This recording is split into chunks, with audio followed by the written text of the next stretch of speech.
Cyber నేరగాళ్లు అమాయకుల్ని దోచుకోవాలన్నా దోచుకున్న సొమ్మును తీసుకోవాలనుకున్నా విదేశాలకు తరలించాలన్నా బ్యాంకు ఖాతాలే ఆధారం. అవే లేకపోతే సైబర్ నేరాల్లో డబ్బులు కొల్లగొట్టడం అసాధ్యం.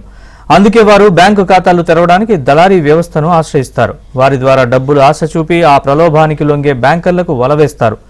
వారితో కుమ్మక్కై నకిలీ ధృవపత్రాలతో ఎలాంటి విచారణలు లేకుండా ఖాతాలు తెరుస్తారు. వాటి క్రెడెన్షియల్స్ తీసుకొని ఆ ఖాతాల్ని సైబర్ నేరాలకు వినియోగిస్తున్నారు.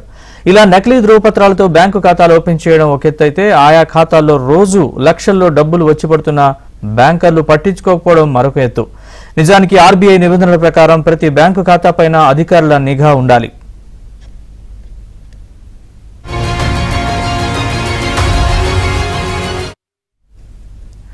హైదరాబాద్కు చెందిన మునావర్ మహమ్మద్, అరుల్ దాస్, షమీర్ ఖాన్, ఎస్ సుమైర్ స్నేహితులు. మునావర్ స్నేహితుడు లక్నోకు చెందిన నయీం ఒకసారి అతడికి ఫోన్ చేశాడు.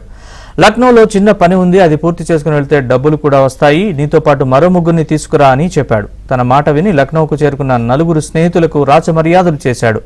మనీష్, వికాస్, రాజేష్ అనే మరో ముగ్గురు వ్యక్తులను వారికి పరిచయం చేశాడు. వారు ఈ నలుగురి పేరిట నకిలీ ధృవీకరణ పత్రాలు తయారు చేసి వాటి ఆధారంగా 33 షెల్ కంపెనీలు సృష్టించి వారి సంతకాలతో 61 బ్యాంకు ఖాతాలు తెరిచారు. బ్యాంక్ అధికారుల చేతులు తడిపి ఈ ప్రక్రియలో వారి సహకారం కూడా తీసుకున్నారు.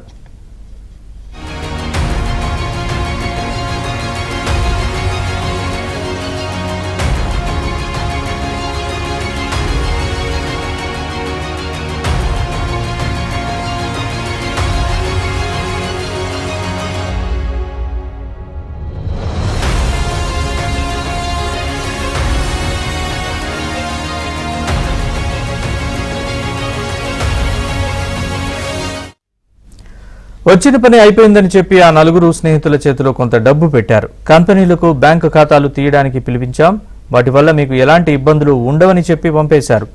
ఇది జరిగిన కొద్ది రోజులకే సైబర్ క్రైమ్ పోలీసులు మునావర్ బృందాన్ని అరెస్ట్ చేశారు. ఇదేంటని ప్రశ్నించగా లక్నోలో తెరిచిన బ్యాంకు ఖాతాల ద్వారా సైబర్ నేరగాళ్లు దేశవ్యాప్తంగా 128 కోట్లు కొల్లగొట్టారని చెప్పారు.